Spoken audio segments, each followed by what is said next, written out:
শুক্রবার বাসন্তীর কাঁঠালবেড়িয়াতে তৃণমূলের পক্ষ থেকে এক রক্তদান শিবিরের আয়োজন করা হয়। এই রক্তদান শিবিরে প্রাক্তন তৃণমূল যুব নেতার নাম ঘোষণার পরেই তৃণমূলের দুই গোষ্ঠীর মধ্যে শুরু হয় সংঘর্ষ। রক্তদান শিবিরে তৃণমূল জেলা নেতৃত্বের উপস্থিত থাকার পরেও তুমুল সংঘর্ষের ঘটনা ঘটেছে। উল্লেখ্য, প্রাক্তন তৃণমূল যুব নেতা গত বিধানসভা নির্বাচনে বিজেপিতে যোগদান করেছিলেন। পুনরায় তৃণমূলে যোগদান করায় ক্ষুব্ধ তৃণমূলের এক গোষ্ঠী। যদিও এই দুই গোষ্ঠীর মধ্যে চাপানুতর নেভানোর জন্য বারংবার তৃণমূল জেলা নেতৃত্ব চেষ্টা করলেও তা সফল হয় না। এদিনের ঘটনাস্থলে উপস্থিত ছিলেন ক্যানিং পূর্ব বিধানসভা কেন্দ্রের বিধায়ক শওকত মোল্লা। তিনি বলেন, প্রতিটি অঞ্চলে যে বিরোধিতাপূর্ণ মনোভাব রয়েছে সেগুলি নিয়ে আলোচনা করতে হবে। সুস্থভাবে আলোচনা করে প্রতিটি সমাধানেও আসতে হবে। নিজেদের মধ্যে হিটলারি মনোভাব নিয়ে চলা অবিলম্বে বন্ধ করতে হবে। যে নীতি তার জন্য প্রযোজ্য সেটা সকলের জন্য। আলোচনার মাধ্যমে প্রতিটি পদক্ষেপ নিতে হবে, কেননা এছাড়া বাসন্তীতে শান্তি ফেরানো সম্ভব নয়। তৃণমূল দলের সিদ্ধান্ত যারা বাস্তবায়ন করবে না তাদের বিরুদ্ধে দলের পক্ষ থেকে কড়া ব্যবস্থা নেওয়া হবে, এমনও হুমকি দেন শওকত মোল্লা। তৃণমূল কংগ্রেসের পক্ষ থেকে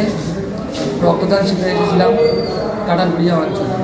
হঠাৎ মঞ্চে জালাল মোল্লা কর্মীদের নাম হওয়ার পর আমাদেরকে মারধর করে মাথা ফাটে সব ফাটিয়ে দেয়।